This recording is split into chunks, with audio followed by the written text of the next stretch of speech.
찬송가 449장, 찬송가 449장 함께 찬양하겠습니다.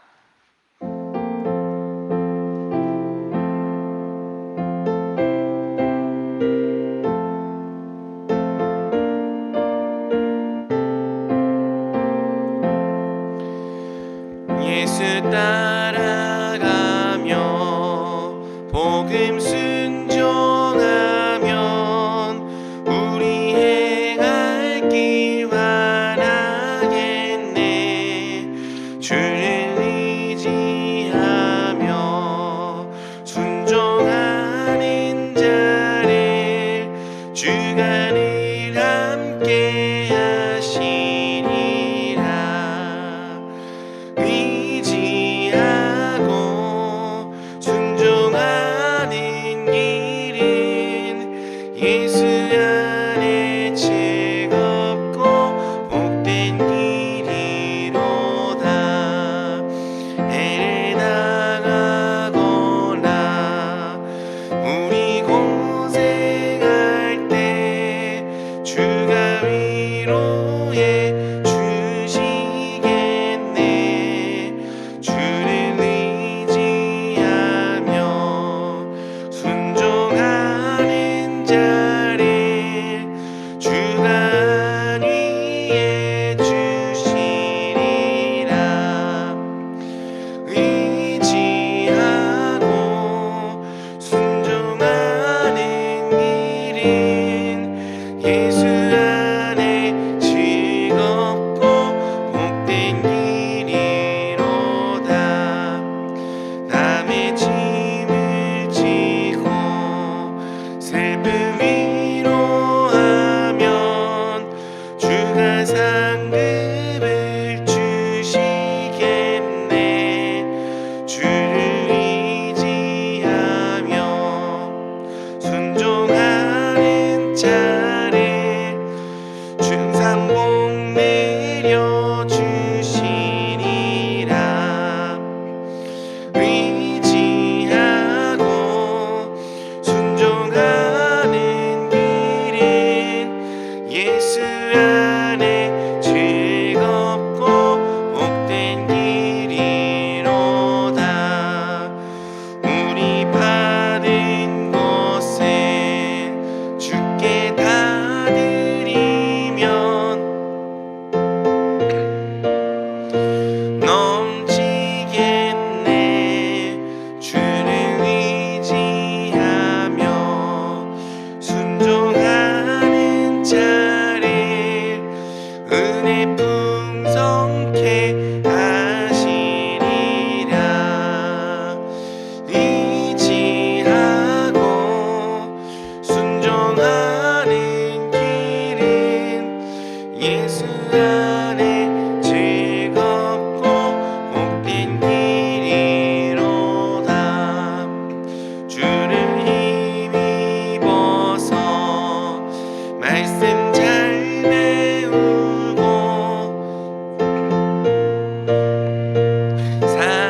살아가세.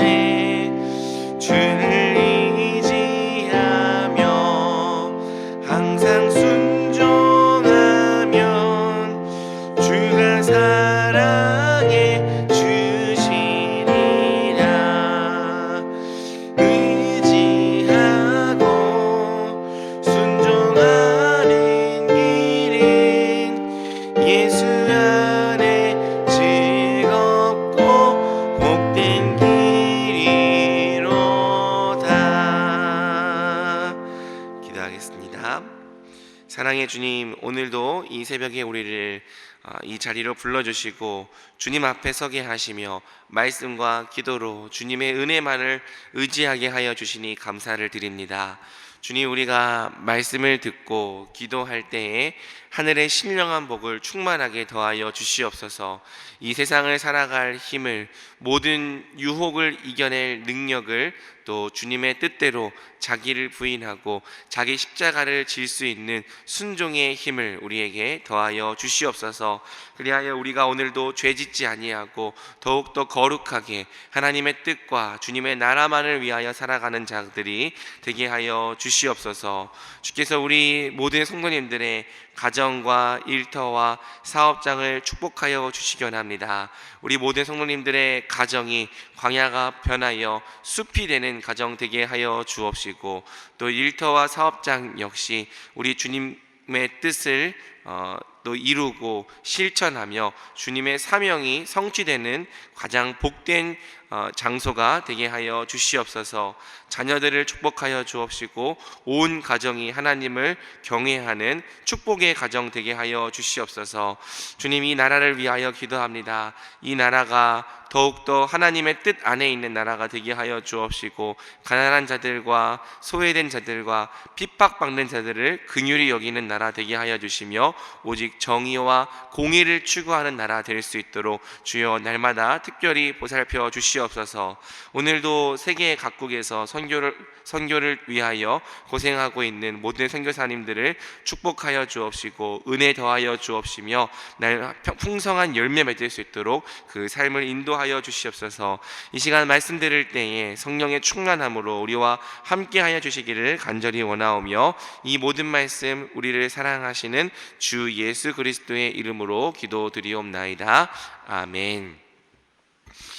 오늘 하나님께서 우리에게 주시는 말씀은 누가복음 9장 51절에서 56절까지의 말씀입니다. 누가복음 9장 51절부터 56절까지의 말씀입니다. 누가복음 9장 51절에서 56절까지의 말씀을 저와 성도님들이 교독하도록 하겠습니다. 예수께서 승천하실 기약의 차감에 예루살렘을 향하여 올라가기로 굳게 결심하시고 사자들을 앞서 보내심에 그들이 가서 예수를 위하여 준비하려고 사마리아인의 한 마을에 들어갔더니, 예수께서 예루살렘을 향하여 가시기 때문에 그들이 받아들이지 아니하는지라. 제자 야고보와 요한이 이를 보고 이르되, 주여, 우리가 불을 명하여 하늘로부터 내려 저들을 멸하라 하기를 원하시나이까. 예수께서 돌아보시며 꾸짖으시고 함께 다른 마을로 가시니라. 아멘.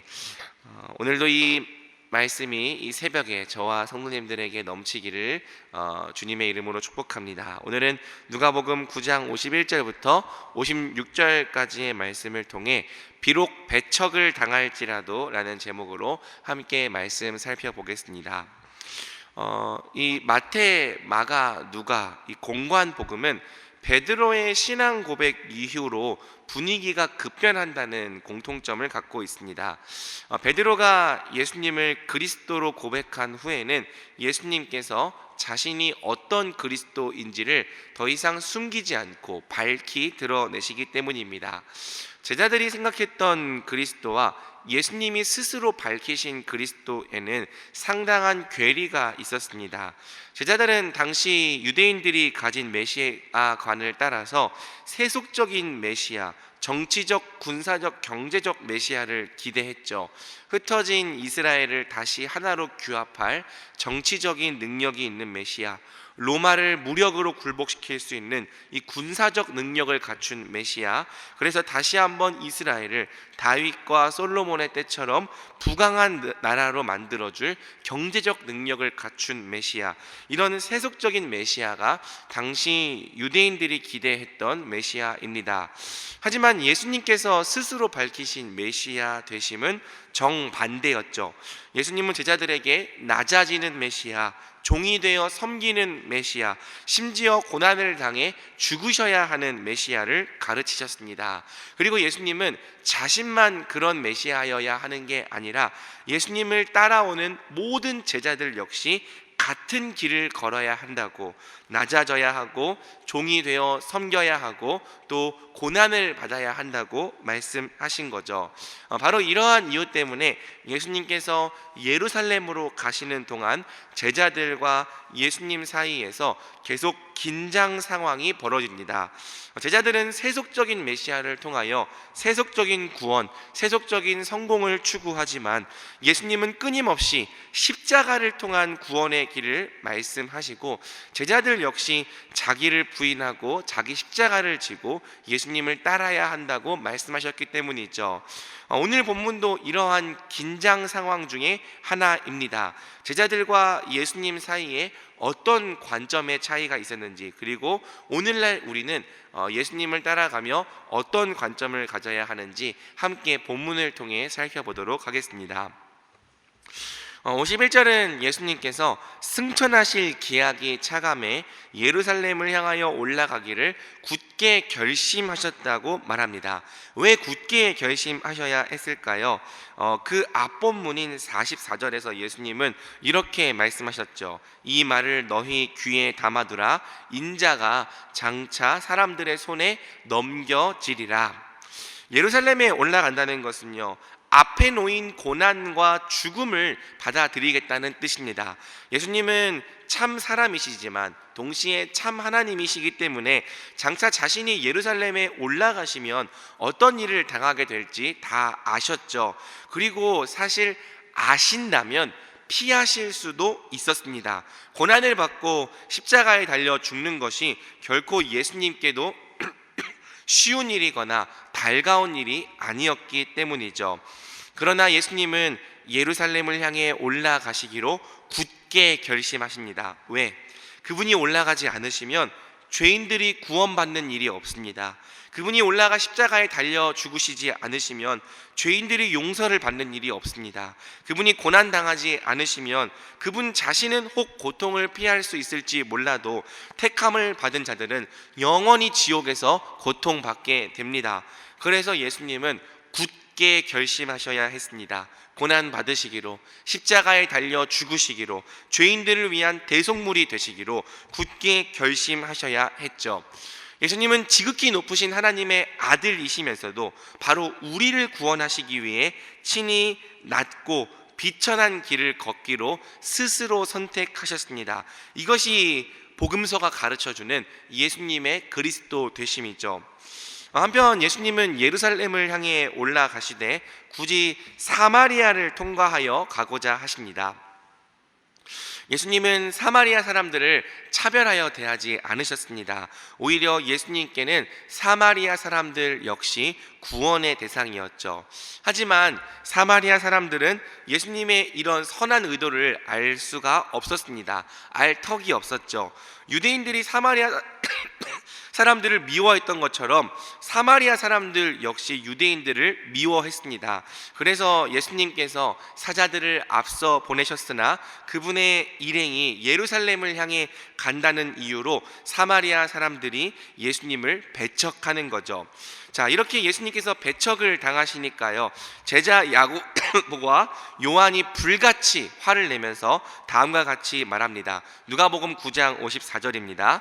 제자 야고보와 요한이 이를 보고 이르되 주여 우리가 불을 명하여 하늘로부터 내려 저들을 멸하라 하기를 원하시나이까? 무슨 말입니까? 주님께는 저 폐역무도한 자들을 벌하실 수 있는 권능이 있다는 말이죠. 그리고 주님께서 직접 저들을 벌하시기가 좀 그렇다면 주께서 권능을 주신 우리가 하늘에서 불을 내려 저들을 멸하여 달라고 간구하겠다는 것입니다. 주님께서 원하시기만 한다면 우리가 즉시 저들을 저주하고 또 예수님을 배척한 이 미련한 자들, 이 어리석은 자들을 하늘에서 불을 내려 심판하겠다고 말한 것이죠. 제자들에게 어떤 마음이 있는 겁니까? 답답한 마음이 있는 거예요. 병도 고치실 수 있고 귀신도 굴복시키실 수 있고 5,000명도 먹이실 수 있는 분이, 심지어 죽은 자도 살려내실 수 있는 분이 왜 저런 지옥의 땔감과도 같은 저 천한 사마리아인들에게 이런 수모를 당하셔야 하는가? 그리고 더 이해할 수 없는 것은 왜 이런 수모를 당하시면서도 예수님은 한 번도 맞대응하지 않으시고 가만히만 계시는가? 예수님은 지금 당장 제자들은 지금 예수님이 당장이라도 그분께 있는 권세를 사용하셔서 감히 예수님을 업신여기고 배척하는 자들을 심판하시기 원했던 거죠. 그러니까 본때를 보여주시기 원했던 거예요. 하지만 예수님은 심판하지 않으십니다. 도리어 이런 요구를 하는 제자들을 꾸짖으십니다. 그리고 예수님은 굳이 사마리아인들과 충돌하지 않으시고 제자들과 함께 다른 마을로 가시는 거죠. 사랑하는 성도 여러분, 제자들에게 있었던 이 답답함은 사실 오늘날 우리에게도 때때로 동일하게 느껴지는 답답함입니다. 우리도요, 때때로 답답해요. 왜 하나님은 그분을 멸시하고 그분의 뜻을 거스르는 악인들을 그냥 내버려 두시는가? 왜 지금 당장 큰 위험과 권능을 나타내셔서 그들을 한순간에 벌하시고 진멸하지 않으시는가? 왜 하나님은 그들을 번개와 우레소리로 벌벌 떨게 하셔서 하나님 앞에 굴복시키지 않으시는가?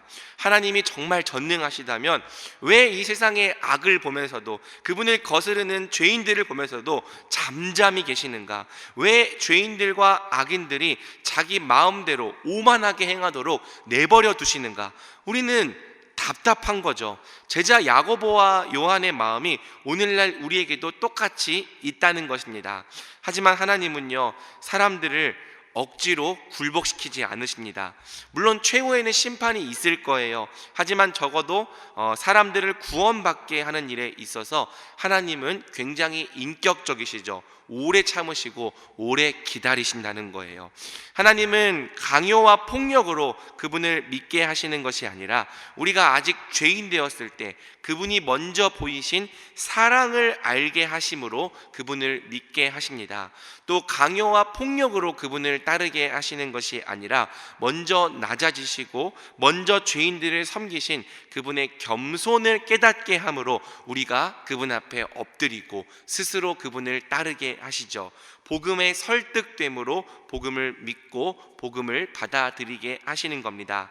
그래서 우리 하나님은요, 때때로 우리 죄인들에게 멸시를 당하고 또 업신여김을 당하실지라도 정말 오래 참으시는 거죠. 또 오래 기다려 주시는 거예요. 왜? 하나님께는 그분을 멸시하는 이 어리석은 자들조차도 구원의 대상이고 또 사랑의 대상이기 때문입니다. 사랑하는 성도 여러분, 우리 주께서 바로 이러한 방법으로 사람들을 구원하기로 결정하셨다면 우리 역시 주님의 방법을 따라야 합니다. 우리가 하나님을 나타내는 방법은 폭력과 억압이 아닙니다. 힘을 가지고 강요하거나 억지를 부리는 것이 아닙니다. 하나님의 방법은 오직 낮아짐이에요. 우리 예수님의 방법은 오직 겸손입니다. 그리고 오직 인내하는 거고 오직 먼저 종이 되어 죄인들을 섬기는 것이죠. 비록 세상이 하나님을 믿는 우리를 먼저 존중하지 않을지라도, 또 복음을 전하려 하는 우리를 때로는 배척할지라도, 우리의 선한 의도를 이해해 주지 않을지라도 우리는 세상을 저주하고 심판하는 것이 아니라 오히려 그들을 위하여 기도해야 합니다. 주여 저들을 사하여 주옵소서. 자기들이 하는 일을 알지 못함이니이다. 이 예수님께서 하신 반응을 우리가 닮아야 하는 거죠. 물론 미련한 반응입니다. 배알도 없는 행위입니다. 하지만 이것이 주님께서 먼저 보이신 본이고 또 오늘날 우리에게 원하시는 순종입니다. 우리를 배척하고 업신여기는 세상 앞에서 우리가 똑같이 힘과 폭력의 논리로 맞대응한다면 어쩌면 우리는 속이 시원할지도 모르죠. 또 어쩌면 우리는 우리를 업신여기는 사람들의 코를 납작하게 만들어 줄 수 있을지도 모릅니다. 하지만 우리가 복음의 원리를 따르지 않고 힘과 폭력과 세상의 논리로 사람들을 대한다면 복음은 전파될 수 없는 거죠. 왜? 복음은 힘과 폭력과 강요가 아니라 오직 낮아짐, 섬김, 사랑의 원리로만 전파되기 때문입니다. 반면 우리를 업신여기는 원수들조차 품고 기도하며 사랑하려 한다면, 섬기려 한다면 우리가 때로 고난 당할지라도 복음은 전파될 수 있는 거죠. 왜? 이것이 예수님께서 우리에게 가르쳐 주시고 먼저 보이신 참된 복음의 능력이기 때문입니다. 어려운 요구예요. 그러나 이것이 우리 예수님께서 먼저 가신 길이고 2000년 동안 우리 제자들이 역시 자기를 부인하며 신실하게 따라가야 하는 길인 거죠. 말씀 맺겠습니다. 오늘도 우리 모두에게 나보다 하나님 나라를 더 먼저 구하고 나보다 구원받을 영혼들을 더 긍휼히 생각하는 그러한 은혜가 우리 모두에게 있기를 주님 소망합니다. 베드로전서 2장 22절부터 24절은 우리 예수님께서 가셨던 길을 이렇게 요약합니다. 제가 읽어드리겠습니다. 그는 죄를 범하지 아니하시고 그 입에 거짓도 없으시며 욕을 당하시되 맞대어 욕하지 아니하시고 고난을 당하시되 위협하지 아니하시고 오직 공의로 심판하시는 이에게 부탁하시며 친히 나무에 달려 그 몸으로 우리 죄를 담당하셨으니 이는 우리로 죄에 대하여 죽고 의에 대하여 살게 하려 하심이라. 그가 채찍에 맞음으로 너희는 나음을 얻었나니. 아멘. 예수님이 욕을 당하시되 맞대어 욕하지 않으셨기 때문에, 또 예수님이 우리를 위하여 친히 채찍에 맞아 주셨기 때문에 오늘 우리가 나음을 얻었습니다.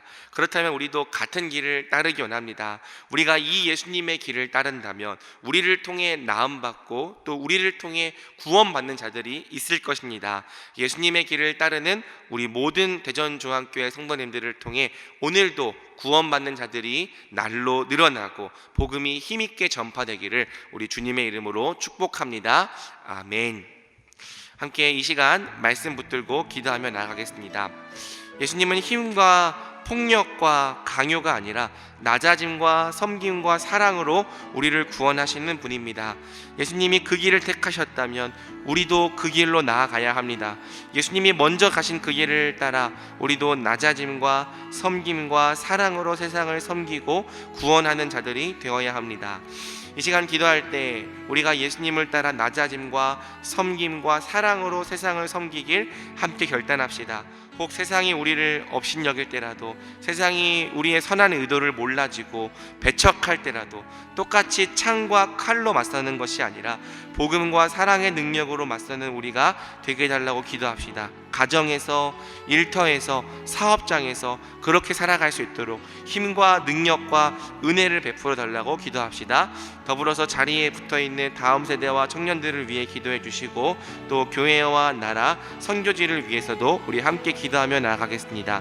우리 주여 한번 부르고 기도합니다. 주여. 하나님, 예수님은 힘과 폭력과 강요가 아니라 낮아짐과 섬김과 사랑의 능력으로 우리를 구원해 주신 분입니다. 주님, 우리 주님은 12군단도 더 되는 천사들을 동원하여 우리를 즉시 심판하실 수 있는 주권자셨음에도 불구하고, 진정한 왕이셨음에도 불구하고 오직 오래 참으시고 욕을 당하시되 맞대어 욕하지 않으시고 수모를 당하시되 그 모든 수모를 앞에 놓인 기쁨을 위하여 끝까지 참으셨습니다. 우리 주님께서 채찍에 맞으심으로 우리가 나음을 얻었고, 우리 주님께서 고난을 받으심으로, 우리 주님께서 찔리심으로 우리가 평강을 얻지 않으셨습니까? 내가 낮아져서 다른 사람을 살리고 내가 죽어서 다른 사람을 일으키는 것이 우리 예수님께서 먼저 가신 하나님 구원의 길이요 생명의 길 아닙니까? 그렇다면 우리도 우리 주께서 가신 길을 따르기 원합니다.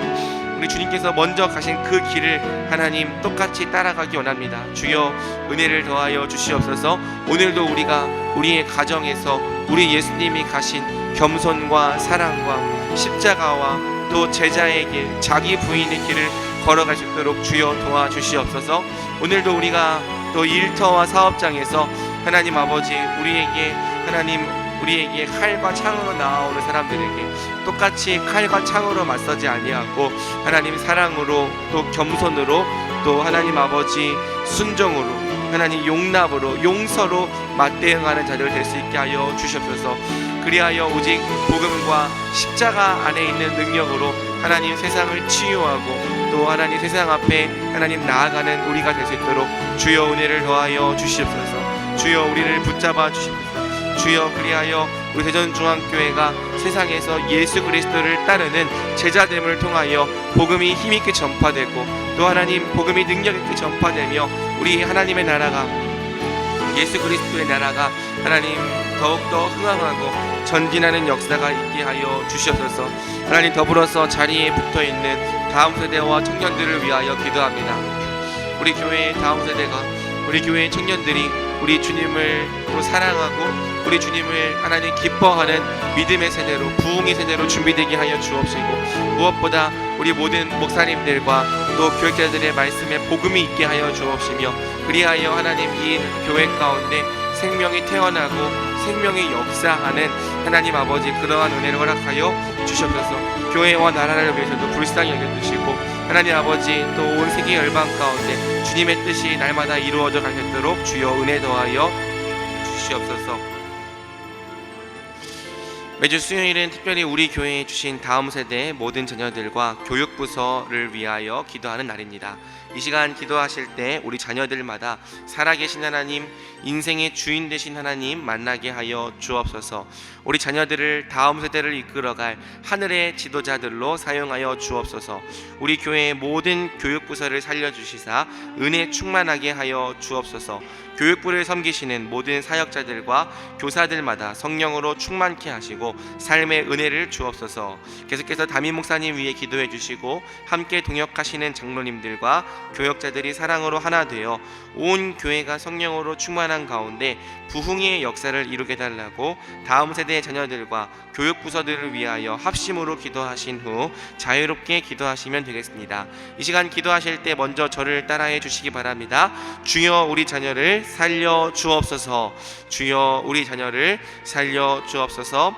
주여 우리 자녀를 살려 주옵소서. 주여 우리 자녀를 살려 주옵소서. 우리 다 같이 주여 한번 부르고 기도하며 나가겠습니다. 주여. 주님, 우리 자녀를 살려 주십시오. 하나님, 우리 교회의 다음 세대와 청년들을 살려 주십시오.